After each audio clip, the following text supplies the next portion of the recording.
Sheena here with Main Home Gardens. It is a cloudy, thundery, windy, and soon to be rainy Saturday afternoon. Next week I have quite a bit planned with Ty. We have a training course for our ministry, and so as a result there will be not a lot of farm activity happening. So today I wanted to go ahead and work on getting some of those brassicas that we started last month up potted, as they already have their true leaves, and it's actually a little earlier than I would normally up pot them. But like I said, given what I have going on next week and some subsequent planting that I need to get done, I need to get these plants out of these cell trays and into some pots where they can actually go ahead and really flourish. So today we're going to be up potting out our Catskill Brussels sprouts. At the very least, we're just going to get those done together. And on that tray I also planted Long Island Brussels as well as Hestia, but neither of those had very good germination at all. And I think I do remember saying that one or both of those were older seed that may not germinate well. And if that's the case, then it just went as expected. Thankfully, I planted a whole 72 count tray total of both of them, of all of them together. So I have about 24 total cells that are active, and in those cells I'm going to choose the strongest plants, and if there's two that are pretty decent, I'll probably just try to separate the roots delicately and go ahead and pot those as well. So let's go ahead and get started. So this tool here came in some sort of little kit that I bought. I don't remember exactly. Oh yes, I do. It was those light up cell trays that I bought. If you guys watched that video a while ago, they did not last very long at all. But I am very rough when it comes to the trays and things. They get kind of tossed around and beat up quite a bit, so it is what it is. But I'm gonna use this to scoop these out and just put this on top here for a minute, and we can. And so this is what we're looking like. So between these two, this one feels like a straighter. I don't know. I think I'm gonna let these grow together a little bit more, maybe see which one does well after the transplanting process, and then go from there. Yeah, I think that's what I'm gonna do.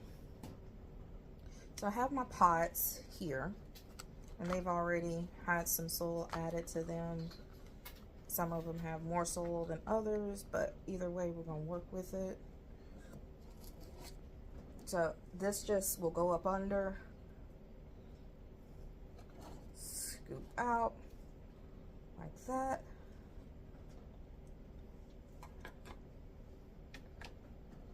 And so you can kind of see some of the roots that are growing there from those plants. I want to make sure I get as much of that as possible inside the pot and intact. And that's where the little scoop really does come in handy.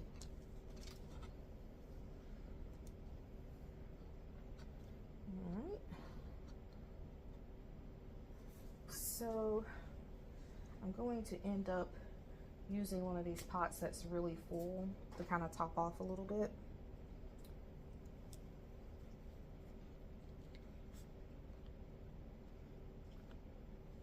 And we'll just either be short a pot, or we'll just go back later and fill that one. One of the reasons why I really have to pay attention to potting up this time of year is because these plants are going to be another 4 weeks, I'd say, at a minimum, before they can go into the ground, before they can be transplanted, right? So in these, what is this, maybe a 1x1 cell, these 1x1 cells, they're not going to do very well at all. So if I'm looking to have some nice healthy plants to transplant that are a decent size, look at those roots, a decent size to be able to tolerate hardening off and transplant shock and pests that they may encounter, all those good things that are definitely coming their way, that I need to make. How my screen gonna go off while I'm recording? That's crazy. Are you laughing at me? Don't laugh at me. You're not laughing at me. Did you see it?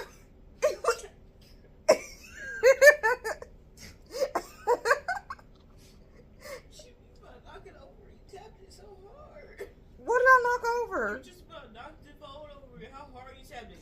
Did you see what it did? How dare you go off? I'm giving my narration and everything in my phone like, man, you boring. It does it to me all the time.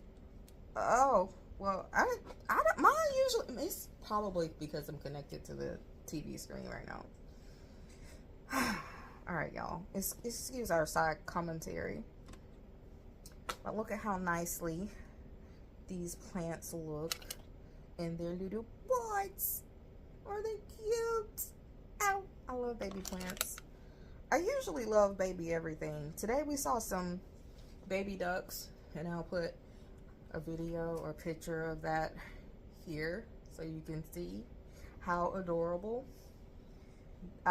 These are at a local public park, and oh my goodness, it just made my whole day to be able to see them. Plus, I love ducks. We don't have any yet, but I'm hoping that one day we will. And even if we don't, it's just knowing that that park is there and I can go and just fill my heart up. It's pretty cool. Also, once you start getting those true leaves, the squirrel is gone and we're back to our original broadcasting. So another thing you want to pay attention to is when you start to get your true leaves on your seedlings, that's a good time to go ahead and consider fertilizing for the first time. Nothing too heavy. I was going to show you the one that I used, but I think it might have gotten left outside, so I'm going to have to get it. I recently started using the Ocean Solution 203 fertilizer, the same one that I use on our microgreens, and I do believe I like this one a tad bit more for young seedlings. When they're little like this, I like to use those type of fertilizers. Now, as they get bigger, if they are not in these pots in the next 4 weeks when they're transplanted, if it's 4 weeks, it's so hot it may take it longer than that to cool off. But the next thing I would fertilize with is a granular fertilizer. I would usually put it in the pot at transplanting. That's what we usually do with our clean starts that we are selling, and I advise our customers to make sure that they leave the soil that's in the pot with the plant, because it contains that fertilizer that's going to feed for those first 3 months. And depending on what the crop is, you may not need to feed again, because in 3 months you may be eating. So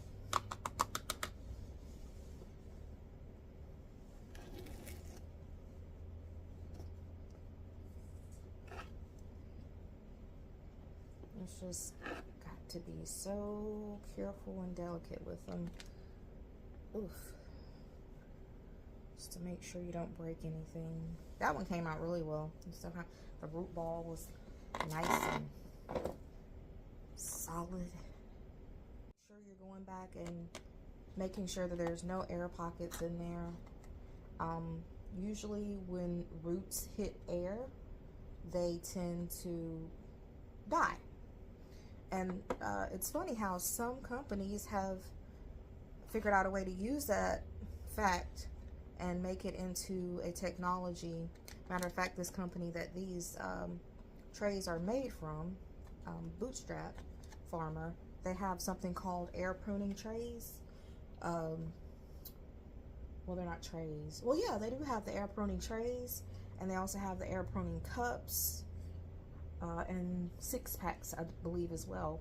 And basically, it's designed to where at the bottom there's a hole that a fairly large hole that's going to encourage the roots to come out, but then at that point there's really nothing for them to, you know, grasp onto, unless you keep a lot of water in your trays, and then at that point, you know, the roots may entangle a little bit more. But even at that point, when you go to plant, you can cut those. But if you don't keep a lot of water in your trays, once those roots come out and they just hit that air, they're just gonna die.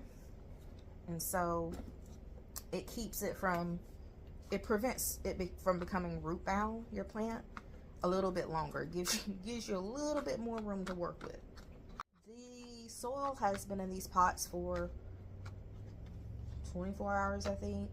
And you know that anytime soil is exposed to air, it can kind of crust over a little bit if it had any moisture in it. And so what I'm doing is I'm going back through, when you see me pushing down in, I'm just loosening that soil up, making sure there's no clumps or anything that have formed as the moisture has evaporated and dried. Even though these plants are, you know, seedlings, they sprouted and everything, they are still vulnerable to all types of issues. So just think about it like you're bringing your newborn baby home. Make sure everything is just right. So many of my failures as a gardener, farmer, homesteader were just not about having the right tools. And when it comes to growing plants, one of your biggest tools is information. Knowing which plants work best for your area, which ones are going to be beneficial for fighting pests that are coming to your area, that can deal with the heat that's in your area, fungus and disease that are common to your area. That research ahead of time will save you a lot of heartache. I had to find out the hard way that this particular Brussels sprout is the better one for this area. I just was like, I love Brussels sprouts and I want to grow some, and I had no idea what I was in for. The challenge of growing Brussels sprouts in the South is legit because of how hot it is here, and because they take so long and they need a long, cool growing season. Our longest growing season is the heat. Like, because even though it turns into fall by the calendar, the temperatures often don't reflect that until maybe mid-October.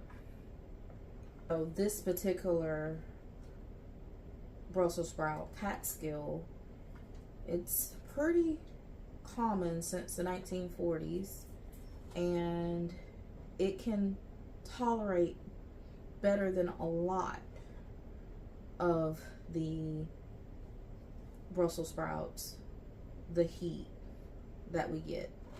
The biggest and the most complicated thing about it is just what we're doing now, having to start it so early and maintaining it throughout those months and weeks until you're able to get it safely into the ground.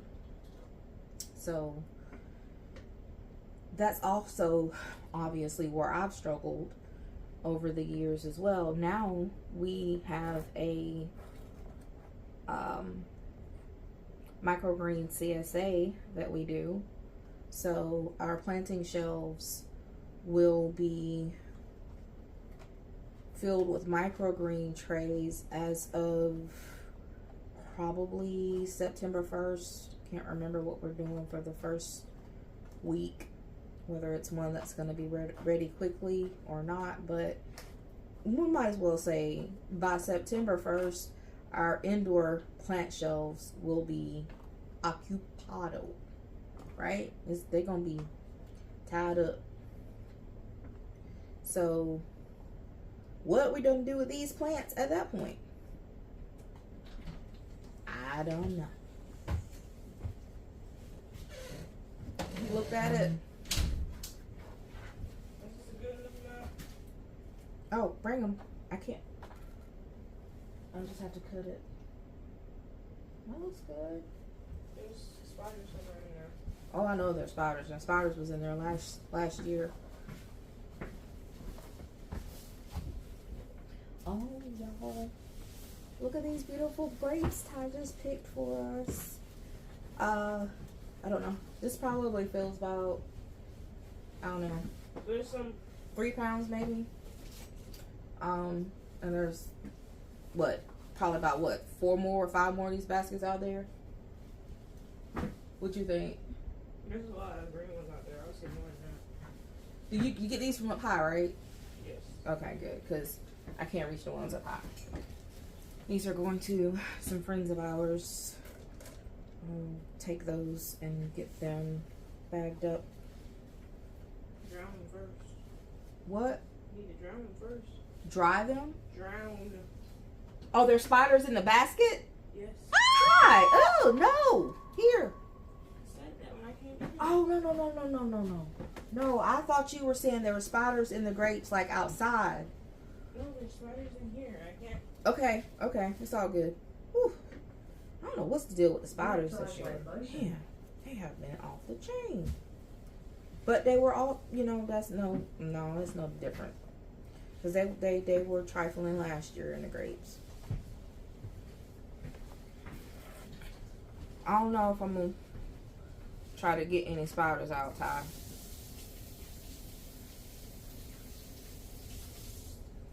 Y'all, I don't know. I don't think I'm going to do that. And my friends, you know who you are. You're much nicer to spiders than I am, and you have a what's the word I'm looking for?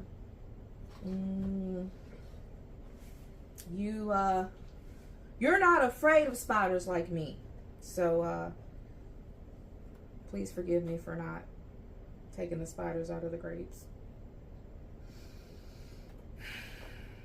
The family is waking up and things are getting live around here, as they often tend to do in the evenings on the weekend. So we're going to go ahead and conclude this video here.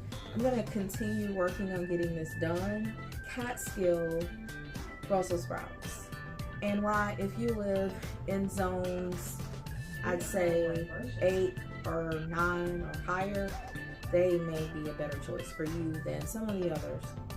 Thanks for watching, and if you're getting your fall garden together, make sure you read those packets and understand what seeds you're working with, know your tools, and make good choices from the beginning so you don't have to make the same mistakes I made.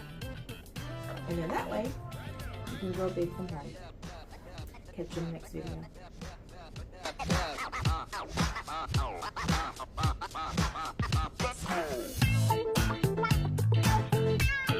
So, Gizmo here is one of the indoor pet boss men. And then that's the other one back there. Mr. Paul. The other one. Ain't that right, Paul? So when the camera comes on, he doesn't have to look at it.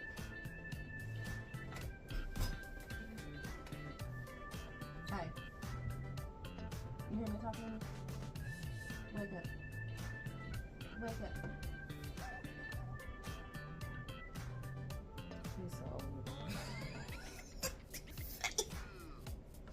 I'm sorry, I didn't mean to laugh. Alright, and so the most of this video was shot on August 2nd. It is August 11th, and you can see how much those plants have grown in just a short period of time. That Excuse me, ma'am. Oh, excuse me, ma'am. Excuse me. No, not on the plants. There's only a few that kind of have remained rather small. Not exactly sure why those are the way they are. But, for the most part, they're doing really well. And I'm really proud of them. So, yeah.